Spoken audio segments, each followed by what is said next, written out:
साथियों, अब सभी जानते हैं कि जनवरी में दिल्ली पुलिस की लगभग 7 से 8 हजार वैकेंसी का अनाउंसमेंट होना है और प्रत्येक जनवरी को दिल्ली पुलिस कांस्टेबल की भर्ती आया करेगी। आप ये भी जानते हैं कि जीके सबसे ज्यादा मार्क्स का है, सबसे ज्यादा वेटेज है जीके की। तो हम लोग वो प्लान देखेंगे कि कैसे जीके में आप अधिकतम अंक लेकर आ सकते हैं, कैसे जीके में आप बाकी जो कॉम्पिटिटर है, बाकी जो प्रतियोगी छात्र हैं, उनको किस प्रकार से आप पीछे कर सकते हैं। देखो, हर एक चीज का दुनिया में एक प्लान होता है, चाहे कोई खिलाड़ी हो, चाहे कोई क्रिकेट मैच हो, किसी और खेल का मैच हो। जीवन में आप जब भी कुछ एकदम बिल्कुल, जैसे घर में शादी ब्याह होते हैं, आपके बड़ी बहन का, बड़ी भाई का, छोटी बहन छोटे भाई का, किसी की शादी हुई होगी, आपने देखोगा प्लान होता है। एक प्लान होता है कि भाई इस समय ये करेंगे, ये करेंगे, ये करेंगे, सामान है, ये है, ये दावत है। और अगर आपने प्लान किया होता ऑन पेपर और प्लान को अक्षरशः पालन करते हैं, रिजल्ट भी सॉलिड आता है। दिक्कत कहां आती है? जब केवल सपना तो आप बनाते हो और कोई कोई सपना देख के कभी कभी लगता है, रे यार क्या मूर्ख बना रहे हो सर, 45 आ सकते, मैं कहूंगा बहुतों के 50 भी आते होंगे।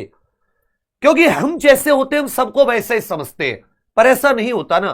कौन कह सकता था कि उसेन बोल्ट अंडर 9 सेकंड के आसपास 100 मीटर की दौड़, आपके गांव देहात में, हमारे गांव देहात में 100 मीटर की दौड़ मारते हैं 10, 12, 13 सेकंड। लेकिन उसने प्लान करके अपने आप को लायक बनाया ना, मेहनत की। वैसे किसी सब्जेक्ट में आप अच्छा स्कोर कैसे लेकर आओगे, इसकी भी प्लानिंग होती है, योजना। उसे हिंदी में योजना कहते हैं, इंग्लिश में उसे प्लान कहते हैं। हम लोग वही आज देखेंगे। सबसे पहले आप जान लीजिए, जनवरी में भर्ती आनी है। 12th क्लासेस में 12th पास चाहिए, और यदि आपके माता पिता में से कोई दिल्ली पुलिस में थे या हैं तो 11वीं पास भी चल जाएगा। बढ़िया सैलरी होती है, 40-45 हजार रुपए।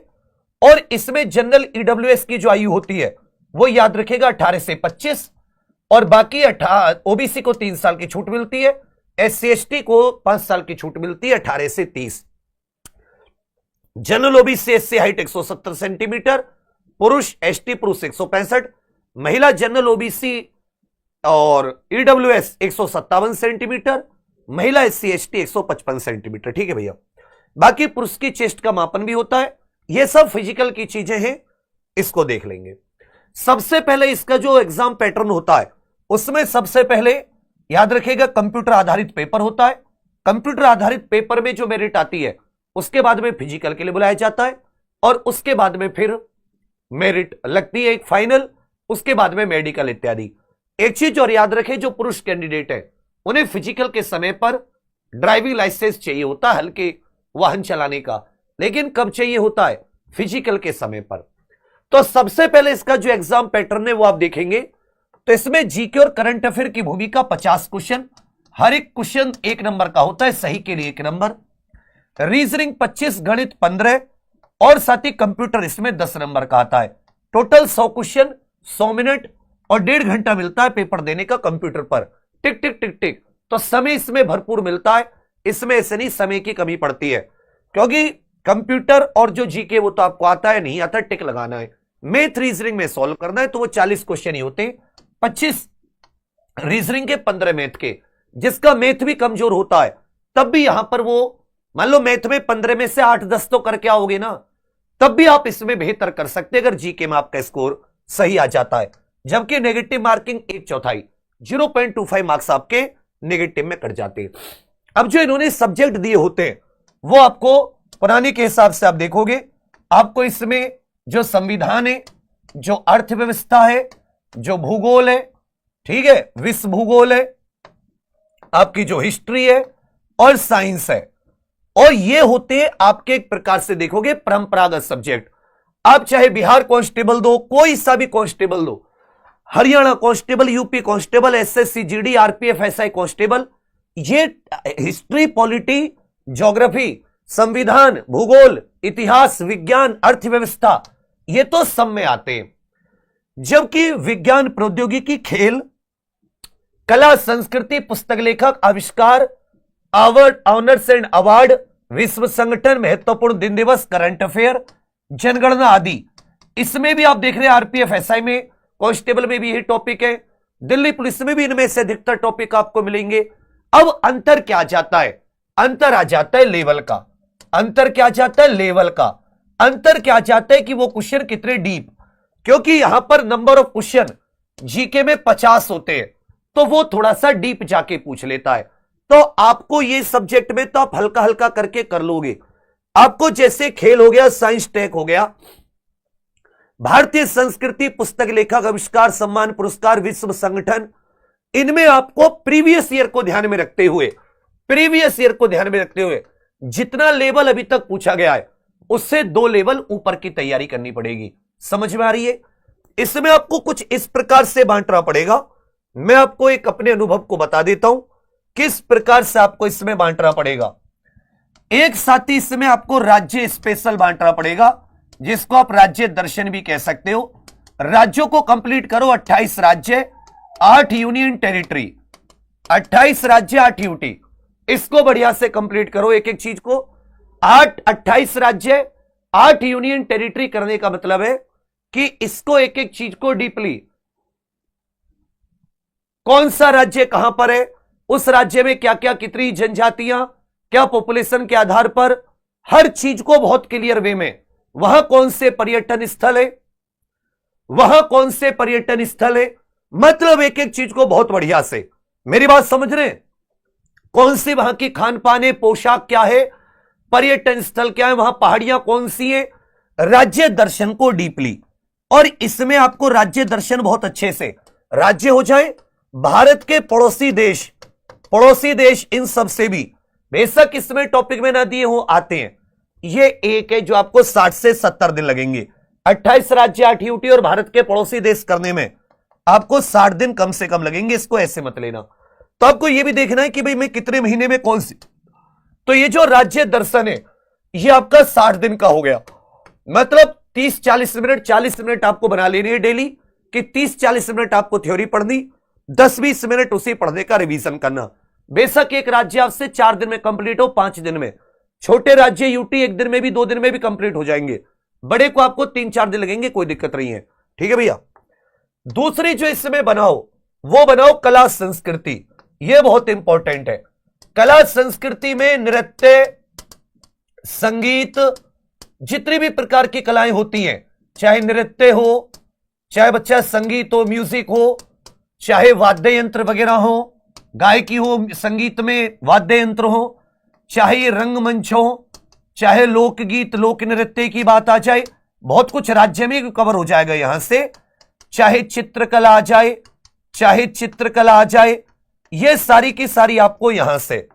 कला संस्कृति भी अच्छे से करोगे, कम से कम ये आपको 30-40 मिनट डेली पढ़े, तो ये आपको मतलब आधा घंटा डेली पढ़ोगे, तब जाके 30-35 दिन में आपको ये आपका टॉपिक कवर होगा बहुत अच्छे। फिर आ जाते हैं खेल पर। खेल कूद बहुत अच्छे से, जैसा पिछली बार तक पूछा गया है, इसको भी आप 25-30 दिन दीजिए, और डेली इसमें भी आप क्या लीजिए, 30 मिनट में एक खेल। 30 मिनट में कोशिश कीजिए एक खेल को थोड़ा पढ़ूंगा, चाहे 30 मिनट में मैं 20 पॉइंट पढ़ूं एक खेल के बारे में। टेनिस के बारे में 20 पॉइंट पढ़ूंगा, 10-10 पॉइंट करके 10 पॉइंट पढ़े, फिर उन 10 पॉइंट को लिख के देखा, फिर 10 पॉइंट पढ़े, फिर उनको लिख के देखा। इस तरीके से कवर होते चलिए। फिर इसको तो बार बार लिखकर देखना है, और प्रैक्टिस वो बताऊंगा कैसे करनी है। प्रैक्टिस प्रीवियस ईयर क्वेश्चन से करनी है, पूछे से, तो थ्योरी भी कवर, प्रीवियस ईयर क्वेश्चन भी कवर। चलिए भैया, ये खेल वाला हो गया। बाकी ये पुस्तक लेखक संगठन, पुस्तक लेखक हो गए, अवार्ड हो गए, संगठन हो गए, आदि जितनी भी चीजें, आविष्कार हो गए, दिन दिवस हो गए, ये आपका, ये भी 33 मिनट में, ये भी आपके लगभग 1 महीने में कंप्लीट हो जाएंगे। और कहो तो चलो इसको भी 60 दिन दे दो आराम से। तो यहां पर आप देख रहे हो 30-40 मिनट इसको पढ़ा आपने, 30-40 मिनट कला संस्कृति को, 30-40 मिनट, 30-40 मिनट आपको ये पढ़ा आपने। ठीक है भैया। और ये इनको ये नहीं कि कंप्लीट हो जाएगा तब, थोड़ा थोड़ा 30-40 मिनट आप इनमें से 2 लेके चल सकते हो कि भाई एक तरफ राज्य दर्शन, एक तरफ खेल शुरू कर देता हूं, दोनों में गैप रखिएगा, एक को सुबह एक को शाम में। इस तरह से हमारे साथ आओगे तो स्टैटिक जीके की आपको 2 क्लास मिलेंगी। एक में मान लो खेल या ये पुस्तक संगठन शुरू हो गए, एक में या तो राज्य दर्शन या कला संस्कृति। लंबा चलेगा लेकिन, क्योंकि वही फिर से मैं बता रहा हूं, 30-40 मिनट आपने पढ़ा, और 30-40 मिनट में आपने कैसे पढ़ा। जीके को याद करने की सबसे भयंकर चीज बता रहा हूं, 5 5 10 10 पॉइंट याद करो, 5 5 10 10 पॉइंट। ठीक है भैया, 5 5 10 10 पॉइंट याद करो, बार बार लिखो। फॉर एग्जाम्पल, जैसे कला संस्कृति में सितार वादक पढ़ रहे हो, क्या पढ़ रहे हो? सितार वादक। तो आपको पता होना चाहिए सितार तत्व वाद्य यंत्र है। कैसा वाद्य यंत्र है बड़े भैया? सितार तत्व वाद्य यंत्र है। भाई बहुत अच्छी बात है, सितार तत्व वाद्य यंत्र है। इसमें कितने तार होते हैं सर? 7 तार होते हैं। कितने तार होते हैं? 7। ये इंडो इस्लामिक है। ये कैसा इंडो इस्लामिक? मतलब इस पर इस्लामिक परंपरा का वो है। इसका आविष्कार किसने किया? इसका आविष्कार अमीर खुसरो ने किया। इसका आविष्कार किसने किया? अमीर खुसरो ने। ये 4-5 चीजें इसके बारे में पता चल गई। इन्हीं को 2-3 बार लिखो, 2-3 बार लिखो, रफ कॉपी पे हाथ से लिखो। फिर इनके वादक हो गए जी पंडित रविशंकर जी। अब पंडित रविशंकर जी के बारे में कि भाई 1999 में पंडित रविशंकर जी को भारत रत्न प्राप्त हुआ है। ये पूरे इनके विषय में 5 बार ग्रैमी अवार्ड जीते हैं। इस तरीके से जब तक आप नहीं करोगे वो बात नहीं बनेगी। ऐसे राज्य दर्शन ऐसे ही कोई और चीज। समझ में आ रही है नहीं आ रही है बात? समझ रहे मेरी बात? जब आप इस तरीके से करोगे तब जाके साथी आपका ये जो जीके धीरे धीरे आप देखोगे आपको याद होने लगेगा। लेकिन ये 3-4 महीने की शुरुआत की, लगातार बीच में गैप नहीं होना चाहिए। और जब भी कोई टॉपिक स्टार्ट करो, जैसे आप खेल स्टार्ट कर रहे हो, मान लो खेल स्टार्ट कर रहे हो, खेल में मान लो बैडमिंटन, भाई खेल भी बहुत सारे होते हैं, तो ये देख लो बैडमिंटन से कैसे क्वेश्चन पूछे गए। बैडमिंटन से कैसे क्वेश्चन पूछे गए 5 मिनट में देख लो एक बार। प्रीवियस ईयर से आपके पास बैडमिंटन से पूछे गए प्रीवियस ईयर होने चाहिए। अब अपने बैडमिंटन के संबंध में कहां विकसित हुआ, इसका पुराना नाम क्या था, इसको जैसे बैटलडोर नाम से जानते थे, पूना नाम से जानते थे, इसके इस तरीके से आपके पास नोट्स होने चाहिए। बैडमिंटन को किस किस क्या क्या कहा जाता था, बैडमिंटन के विषय में एक एक चीज, वही 4-4 5-5 10-10 पॉइंट आपने याद किए और फिर उनको बार बार 2-2 3-3 बार लिख के देखा। और जब ये कंप्लीट हो जाए तब आपने वो प्रीवियस ईयर क्वेश्चन जो अभी तक इससे 25-30 पूछे गए उन क्वेश्चनों को लगा लिया। मैं गारंटी कह रहा हूं कोई माई का लाल नहीं है अगर आप 45 क्वेश्चन ना कर पाओ। दिक्कत क्या है? दिक्कत है प्लानिंग की। आपको ईमानदारी से एक एक टॉपिक को कंप्लीट करना है, एक एक टॉपिक के अंदर घुस के कंप्लीट करना है। आप ये 100% कंप्लीट करके जाओ, 2-2 3-3 4-4 बार लिखकर कंप्लीट करके जाओ। साथ में प्रीवियस ईयर जैसे वो टॉपिक कंप्लीट हो जाए, वो छोटा टॉपिक, खेल में 100 खेल है, एक कंप्लीट हो जाए, आप एक भी मत छोड़ो, आप कुश्ती भी मत छोड़ो, आप बॉक्सिंग भी मत छोड़ो, आप इवन चक्का फेंक गोला फेंक भी मत छोड़ो। क्यों छोड़ के जाना? क्योंकि 45 तभी करके आओगे जब 1% छोड़ के नहीं जाओगे। आप देखोगे कि आपका सिलेबस भी अच्छा तैयार होगा। हर चीज करने की होती है, पहले दिन कोई मैराथन थोड़ी ना दौड़ लेगा, लेकिन लोग तैयारी करते ना, धीरे धीरे अपने आप को बेस्ट बनाते हैं। कोई आदमी पैदाइशी उसेन बोल्ट नहीं होता। तुमने देखा होगा लक्ष्य सेन बैडमिंटन के एक बड़े खिलाड़ी हैं, उनके बचपन की फोटो देखो जब 11-12 साल के होंगे और आज की, तो उस बंदे ने यहां तक मेहनत की है, तब वो आज अपने आप को विश्व चैंपियनशिप में जाके खेलता है। अब वो उससे पहले कह देते 11 साल में, तो वो तो कहता, वो तो कोई भी उसको देख के नहीं कह सकता था कि बच्चा पहुंचेगा। ऐसे ही तुम आज स्टार्ट करोगे, मन नहीं लगेगा, लगेगा पता नहीं क्या हो गया, अरे मैं तो एक काम करता हूं क्वेश्चन। तुम क्या करोगे? थ्योरी छोड़ोगे, क्वेश्चन पे आओगे। क्या पेपर बनाने वाले को पता नहीं कि ज्यादातर बच्चे क्वेश्चन पढ़ के आए? तो वो ऐसा तो है नहीं कि जो पहले पूछा गया उसी को दे देगा, मूर्ख तो है नहीं वो।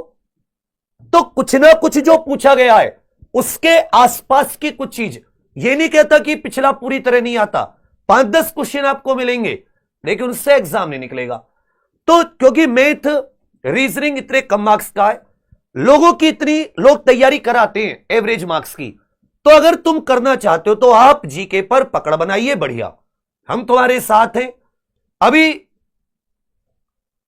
जैसे आपको हेल्प चाहिए, नोट्स में चाहिए, आपको प्रीवियस ईयर में चाहिए टॉपिक वाइज, कि भैया ये बताओ कि हमें इसके बढ़िया नोट्स प्रीवियस ईयर बिल्कुल टॉपिक वाइज एकदम प्रीवियस ईयर मिल जाए, टॉपिक वाइज हर टॉपिक के प्रीवियस ईयर क्वेश्चन बढ़िया, कोई याद करा दे क्लास में, सब आपको दे देंगे। इसे मैंने कहा ये सब तो मैं आपको फ्री दे दूंगा। एग्जामपुर ऑफिशियल एप्लीकेशन आप सभी लोग ज्वाइन कर लें, एग्जामपुर की जो ऑफिशियल एप्लीकेशन है, और फिर मुझे बताएं कि हमें ये चाहिए। उस पर ये सब तो आपका बहुत ज्यादा पड़ा हुआ है। मेरी बात समझ में आ रही है? ये आपको बहुत हेल्प करेगा। हमारी जीके लिख लिख के हुई है। मैं अपने आप को कभी तैयारी करता था, वो कॉपी दिखाऊंगा, काली वाली कॉपी आती है ना, रफ वाली, उसमें खूब लिखते थे हम जीके को। मैं तो याद किया, फिर मैच द कॉलम अपने आप लगाता था, fill in the blanks, true false, में तो हर तरीके से कोशिश करता था। वही चीज तुम्हें कोशिश करनी है, याद करने की मैक्सिमम। और याद तभी होगा जब तुम करने लगोगे। डेली 6-7 घंटे थ्योरी पर, 6-7 आवर किसको देने? थ्योरी को। और जो थ्योरी पढ़े मैथ रीजनिंग जी के कंप्यूटर, उसी को 2 बार कम से कम आपको रिवाइज करना है। अलग कुछ नहीं पढ़ना, आप एग्जाम निकाल लोगे। तो साथ ही अगर आप एक बार, यही कोशिश है आपसे कि आप सभी लोग एग्जाम पर ऑफिशियल एप्लीकेशन जरूर डाउनलोड कर लें। उस पर प्रीवियस ईयर, टॉपिक वाइज, ये सब आपको बहुत सारी चीजें फ्री है। इसके व्हाट्सएप चैनल का एक लिंक बनाया हुआ है, डिस्क्रिप्शन में है, उस पर भी मैं बहुत सारा मटेरियल डलवाना स्टार्ट करूंगा। मतलब तैयारी कीजिए, लेकिन क्रम से कीजिए। और ये क्वेश्चन लगाने वाला ना, इस आदत को छोड़िए। एक बार भरपूर तरीके से, मतलब बढ़िया तरीके से थ्योरी स्टार्ट कीजिए।